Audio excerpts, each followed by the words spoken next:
A medicina no cangaço parte 4.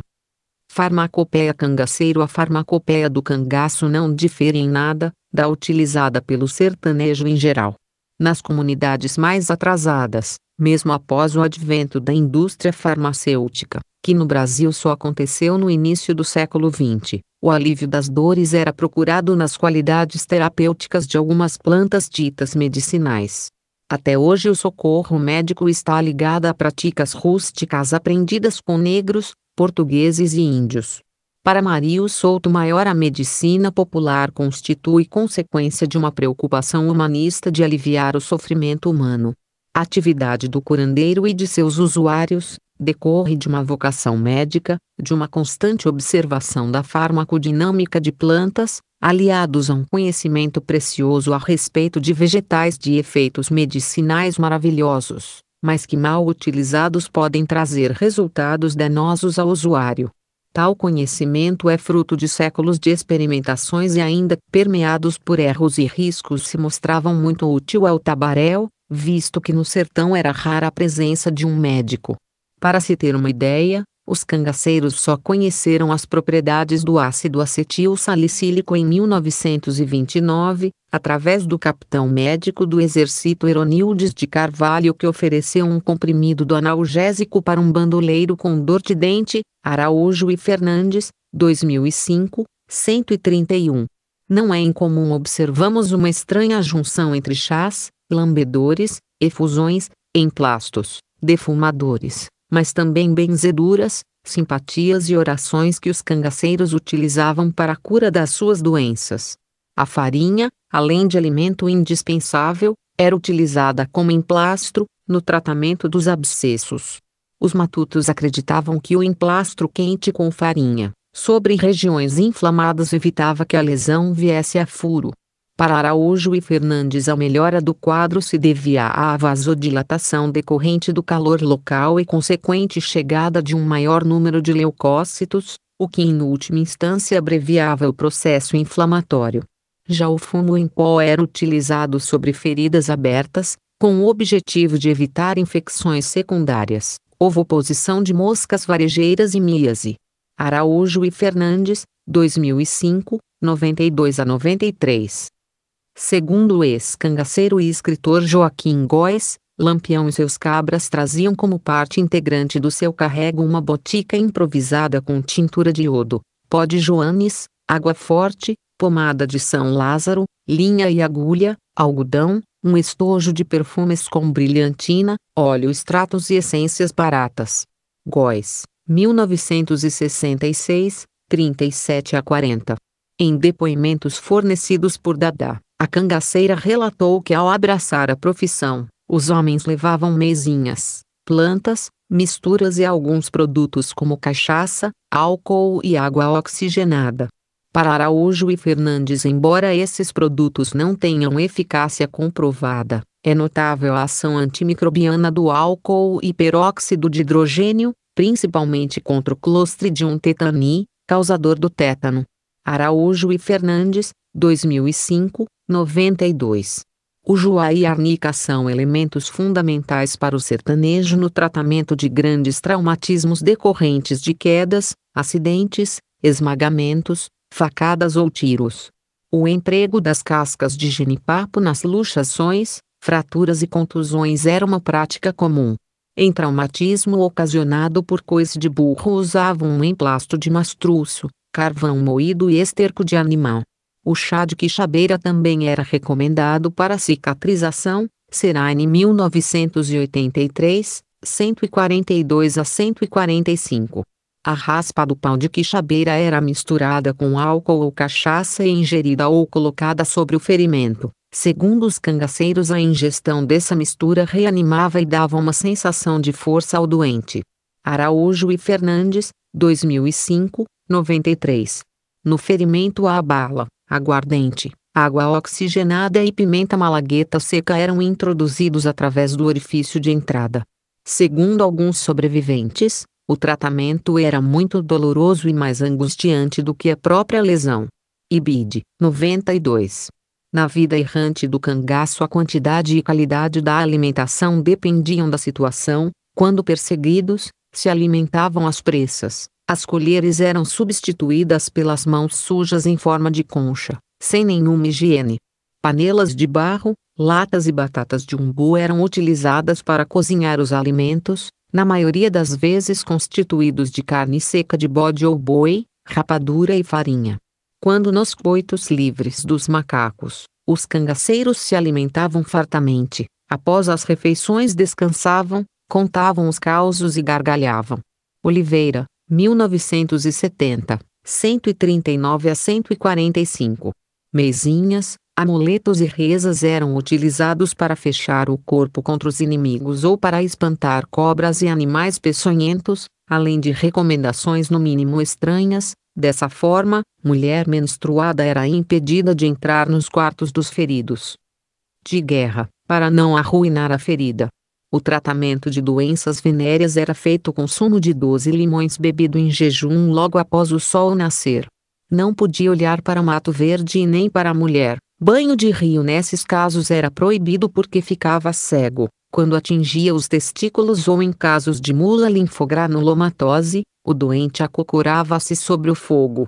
Se a afecção fosse o tétano, o tabaréu se vestia de preto, ficava em um cômodo escuro e incomunicável. Em lesões graves, dentre outros cuidados, o doente devia evitar pisar em rastro de corno. Ibidem, 131 a 139. No livro Lampião, Cangaço e Nordeste, a escritora Aglaé de Oliveira cita outros exemplos da farmacopeia cangaceira utilizada para o tratamento de enfermidades comuns nos bandos: cefaleia, folhas de algodão aquecidas e mascar o gengibre; faringite, chá de formiga e gargarejo com sal; doenças reumáticas, banha de capivara, chá de osso de jumento, carne de cascavel; otites com leucorreia, banha de traíra; asma, banha de ema; constipação, alecrim caseiro; sinusite, alecrim salobro; diabetes, juca; epistaxe, cheirar algodão queimado; otalgia, tampões de folhas de algodão; entorses e luxação, emplastro de clara de ovo batida com breu e untar o local atingido, com banha de ema; mordedura de cobra, queimava o local da picada imediatamente ou realizavam um corte com faca afiada para escorrer o veneno; halitose, mastigar folhas da goiabeira branca; hemorragia, suco de arnica; cardiopatias e lipotímia, chá de quiabo; epilepsia, chá de perna de garça; ascaridíase, erva de cruz; difteria, banhos de sândalo e alcaçuz; hidrocele e hérnia, banha de baiacu; enterites, chá de erva cidreira, sarpinanga; escabiose, raspa de coco misturada com enxofre, passando 8 dias sem molhar; verminoses, lavagem de manipoeira; impotência sexual, chá de velame, chá de cabeça de negro em jejum e água de arroz. A apimentei ao caminho em jejum chamavam mingau levanta homem. Para suspender a menstruação, semente de manjiroba em infusão. Infusão de grão e café na aguardente, durante 9 dias. Febre alta, suador de semente de melancia e a casca de angico em água serenada. Fraqueza dos pulmões, leite de jumento pela manhã. Prisão de ventre, chá de raiz da jitirana, retirada do nascente. Marcas de um rei. As histórias do cangaço ainda permanecem vivas nas cidades do Nordeste. Relatos tristes e alegres são contados pela lira dos repentistas, imortalizados por livros, filmes e melodias como Mulher Rendeira, enquanto as crianças romantizam a vida errante, o heroísmo das batalhas e as brabezas de Lampião por esses sertões. Mas a vida de quem escolhia o banditismo não era fácil. As fugas dos volantes, as refeições improvisadas, as inúmeras noites insônias em condições insalubres, as batalhas sangrentas, tornavam cada dia uma aventura árdua na luta pela sobrevivência. Lampião viveu 23 anos em guerra e passou por mais de 400 tiroteios. Não é de admirar que tenha sofrido muitos ferimentos ao longo de sua vida de fora da lei. Araújo e Fernandes, 2005,167.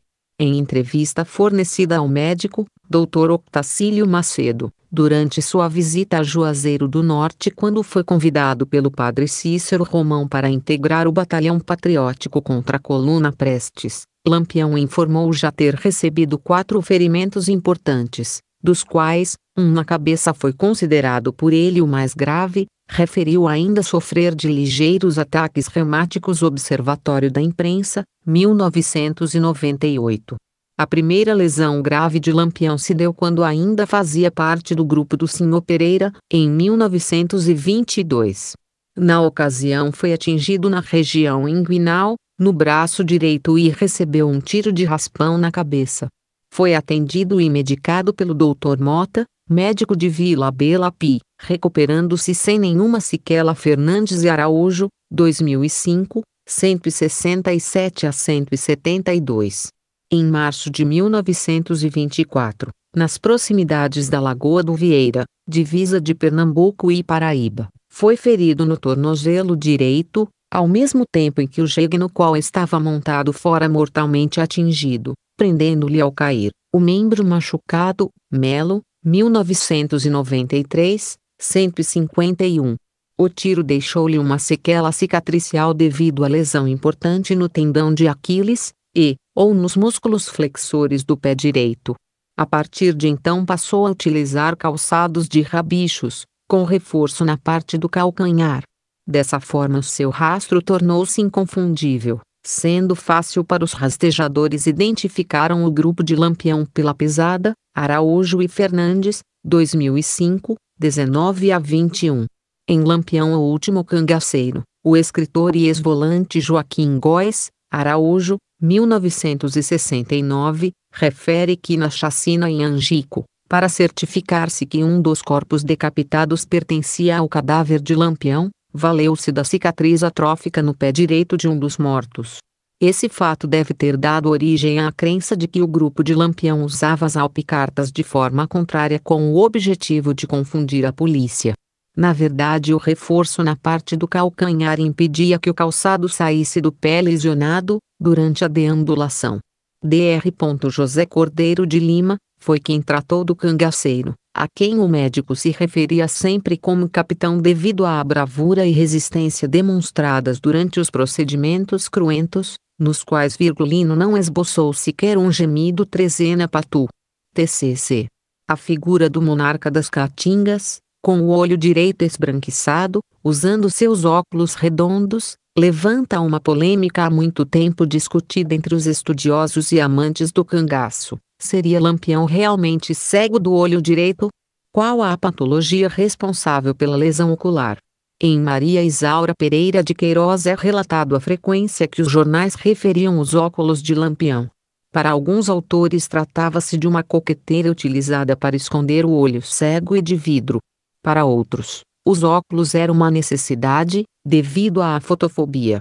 Em O Povo, de Fortaleza, é descrito na edição de 5 de agosto de 1928, os óculos de lentes escuras, usados para esconder uma doença que atingiu a córnea do olho direito. Em Lampião, o escritor Ranulfo Prata faz referência ao olho direito cego, por um garrancho de Jurema, que lacrimejava constantemente. Leonardo Mota, célebre folclorista cearense, assim o descreve: o olho direito branco e cego, escondido pelos óculos pardacentos, de arcos dourados. In, Araújo, 1982, página 76. A análise do laudo médico da cabeça de Lampião, feito em Maceió, pelo médico legista da Polícia Militar, Dr. Lages,